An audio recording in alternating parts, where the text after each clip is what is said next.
El nombre de Claudia Mijangos quedó grabado en la memoria colectiva bajo el apodo La Llena de Querétaro, pero detrás del morbo y del escándalo mediático existe una historia compleja, marcada por tragedia, enfermedad y un sistema que no supo reaccionar a tiempo. Esta no es solo la crónica de un crimen, es el retrato de una noche que estremeció no solo a Querétaro, sino al país entero. A la casa estaban los tres acomodados perfectamente bien y se entiende que Claudia se acostó junto a los niños. ¿Pero qué pasó, mamá? Te voy a llevar con tus hermanos. ¿A dónde? Si nomás oyes que, ya mamá, no, ya, así, o sea, de varios, o sea, 3 de diferentes edades.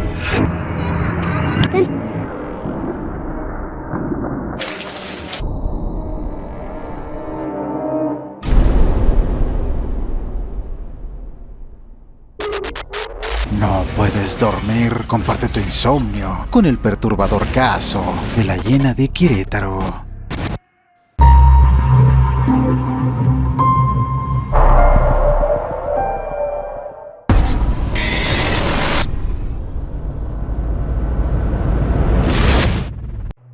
Claudia, originaria de Mazatlán, Sinaloa, tuvo un entorno familiar marcado por situaciones complejas. 7 hermanos, el mayor alcohólico y farmacodependiente, fue internado en varias ocasiones en hospitales psiquiátricos, padecía discapacidad intelectual, además de convulsiones, dependiendo completamente de otros para sobrevivir. Rafael, el hermano menor, padecía síndrome de Down, básicamente una infancia envuelta en cuidados pocos comunes para con sus hermanos, además de una relación afectiva prácticamente nula con sus padres. Fue la menor de 7 hermanos, 4 mujeres y 3 hombres.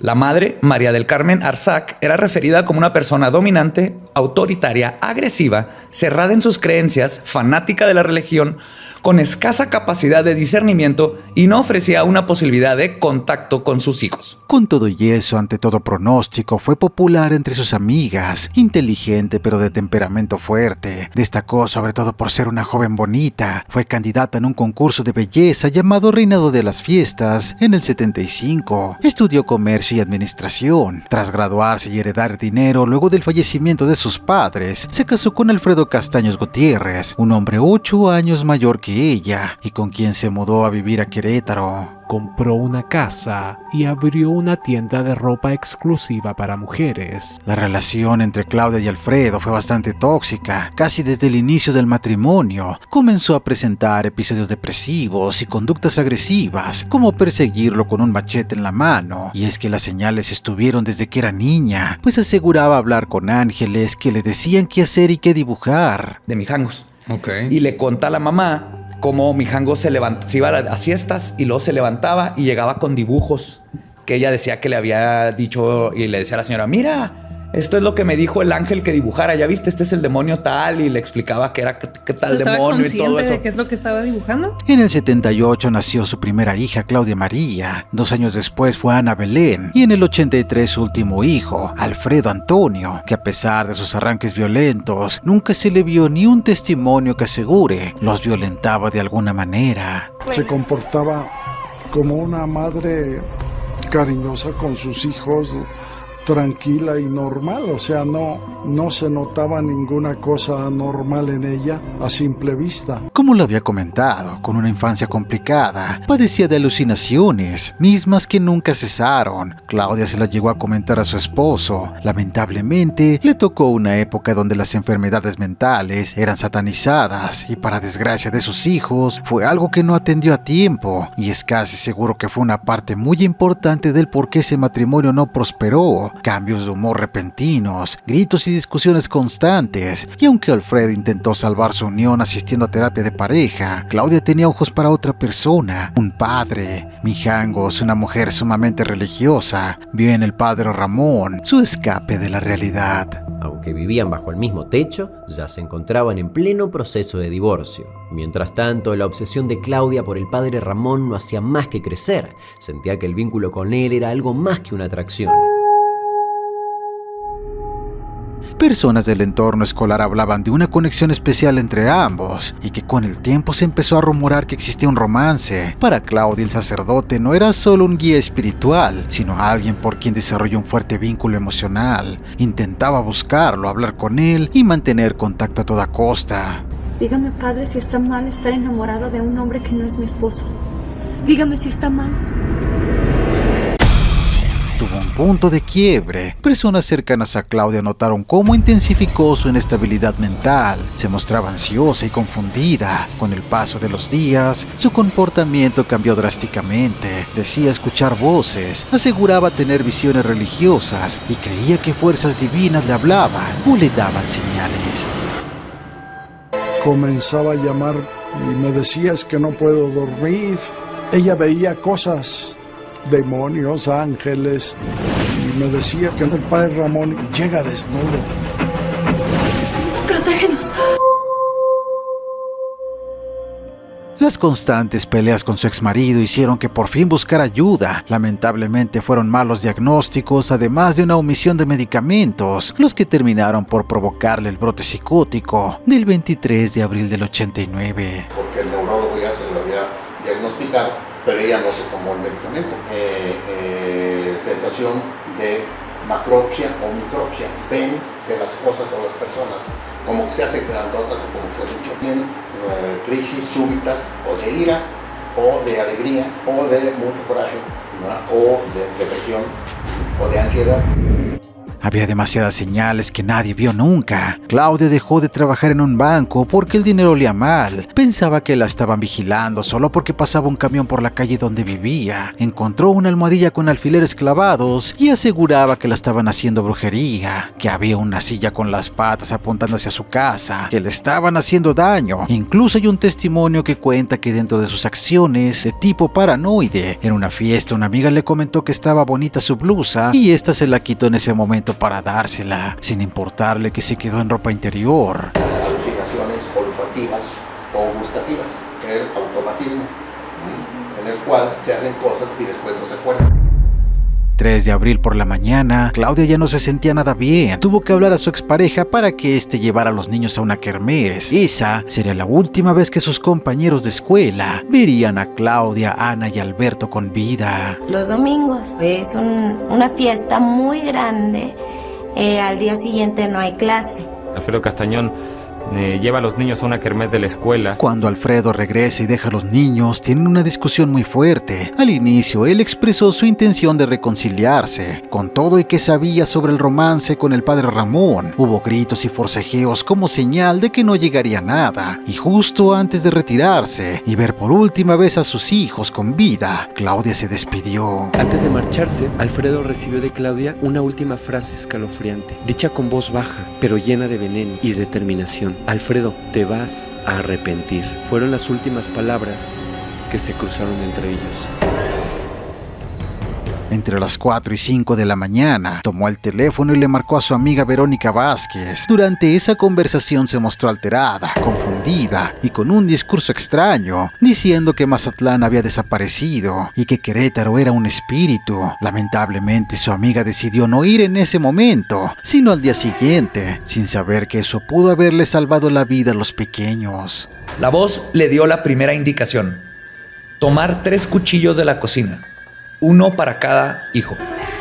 Mijangos, con toda calma, primero se puso un vestido, después bajó a la cocina, tomó los 3 cuchillos y prosiguió al cuarto de su hijo más pequeño, Alfredo. Lo que sucedió después es desgarrador. El pensar en el sufrimiento, angustia, terror y confusión de esos pequeños al ver cómo su mayor símbolo de protección estaba dispuesta a hacerles daño es indescriptible. Ese cuarto del niño nos dimos cuenta que no fue en la cama.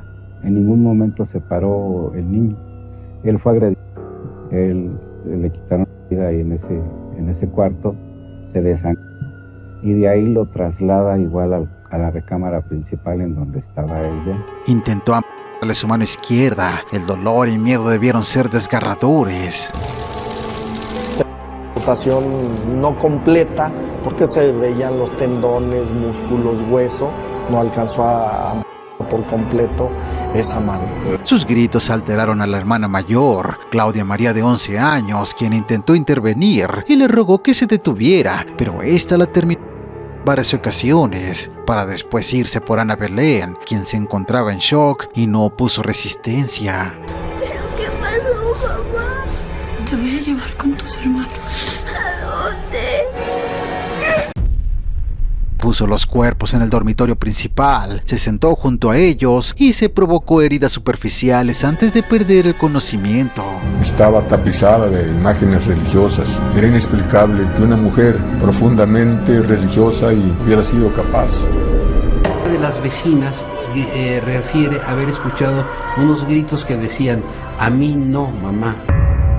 A la mañana siguiente, Verónica llegó a casa y al darse cuenta llamó a las autoridades. Los peritos confirmaron que eran por lo menos 10 litros de sangre los que se encontraban regados en el piso, muebles y paredes. Incluso creían que más de una persona había participado por tan macabra escena. Ver una escena tan llena de sangre sí me impactó porque pues solo lo había visto en películas.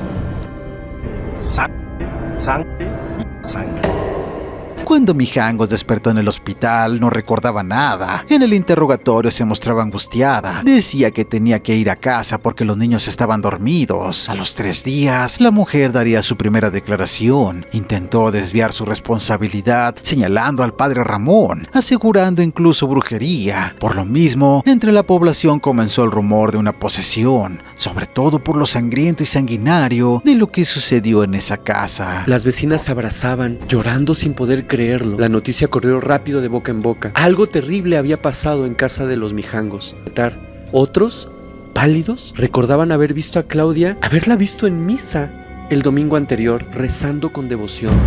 Los periódicos locales la apodaron la Llena de Querétaro, apodo que a la fecha sigue ahí, impregnado en la casa que a día de hoy sigue abandonada. Mijangos tenía epilepsia en uno de los lóbulos temporales del cerebro, lo que le producía ausencias y pérdida de la conciencia del entorno, además de padecer un trastorno psicótico de tipo esquizofrénico con rasgos paranoides. Se pudo determinar que en el momento del crimen no estaba en sus cabales. Pues desde antes, porque el neurólogo ya se lo había diagnosticado, pero ella no se tomó el medicamento. Fue llevada al Cerezo de la ciudad de Querétaro y en 1990 un juez dictó sentencia definitiva, imponiendo la medida de seguridad de 30 años por sus facultades mentales. Durante todo ese tiempo, Claudia no recibió visitas frecuentes. Sus vínculos familiares se habían quebrado y el apellido Mijangos quedó marcado para siempre. Llegó a compartir celda con Florence Cassés, la famosa francesa, además de Juana Barraza, la viejitas, y según algunos comentarios en una red social dedicada al caso, aseguran jamás recibió visitas. Finalmente, el 24 de abril del 2019, Claudia, ya con 62 años, fue liberada tras cumplir su condena. Según el periódico de San Juan del Río, un diario de Querétaro, se encuentra internada en una clínica privada de especialidad en psiquiatría. Se sabe que una sobrina se está haciendo cargo de Mijangos actualmente, debido a que debe permanecer en constante medicación, revisión y vigilancia por su salud mental. Salió acompañada de 2 familiares, entre ellos su sobrina, quien se ofreció a ser su tutora. Esta desgarradora historia quedará por siempre en el colectivo como un momento doloroso en Querétaro, pues la propiedad donde todo ocurrió ha estado vacía en todo este tiempo, como una herida que no cierra, siendo un constante recordatorio de que ahí 3 niños fueron asesinados por su propia madre. Ella siempre ha sido tan bonita. ¡Hazlo, Claudia! No quería que me viera. No, mamá. No quería. Mamá. El dolor, angustia, sufrimiento y tristeza se han quedado atrapados no solo en esa estructura de concreto, también en la mente de una perturbada Claudia. Es un tormento que la acompaña, pues aunque no estaba en sus cabales, sí que sus manos siguen manchadas de sangre de sus propios hijos. ¿Qué está pasando? Durante estos 30 años, esa casa se ha convertido en un museo de lo paranormal, del morbo y la invitación a personas perversas que de forma ilegal allanan el lugar para efectuar sesiones espiritistas, magia negra, consumo de sustancias, quemar objetos y violentar el mobiliario, además de pintar signos en las paredes que se mancharon de sangre y que fueron testigos de algo terrible. Este no es un lugar para niños como tú. ¿Pero qué pasó? mamá? Los vecinos de la casa Mijangos, hartos de los allanamientos, terminaron por levantar una barda y llenar de alambre de púa a sus alrededores, como intentando evitar no solo que los vivos entren, sino que aquello que se quedó adentro jamás salga, pues lo que pasó ahí parece repetirse algunas noches después de 30 años. Así nomás oyes que, ya mamá, no, ya, así, o sea, de varias, o sea, 3 de diferentes edades. A lo largo de los años, diversas personas han logrado captar algunas manifestaciones que nos hacen creer que esos pobres niños siguen atrapados ahí, que su sufrimiento, angustia y confusión están entre esas paredes. Aguanta, por último hay que grabarme acá. Esto no ni nada por el estilo. Aguanta, por último. No hay nada por el estilo. Aguanta, por último hay que grabarme acá.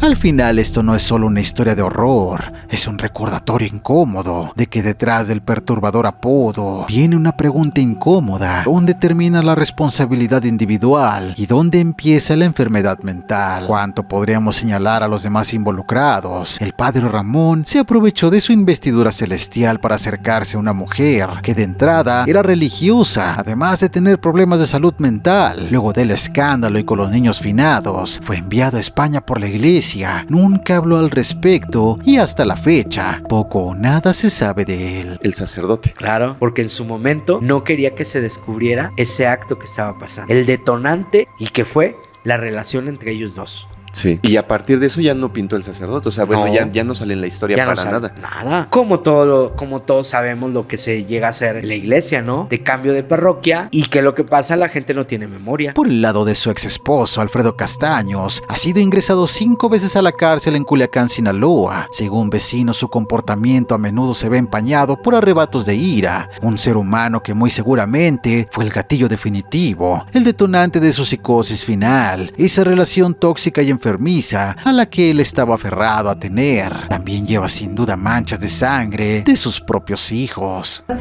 Yo los vi en el consultorio discutir violentamente, con gritos, iban alzando la voz ella, él. Una mente fracturada que nunca recibió la ayuda necesaria. Un caso que nos obliga a mirar de frente temas que se evitan generalmente: salud mental, violencia familiar y la indiferencia de los vecinos, la comunidad, el país. Y no mostró señales de arrepentimiento o pena moral que tendría una madre al perder a sus hijos. Se mostraba despreocupada y sin sentimiento de culpa. Este no es un lugar para niños como tú. ¿Pero qué pasó, papá? ¡Oh, mamá! No quería.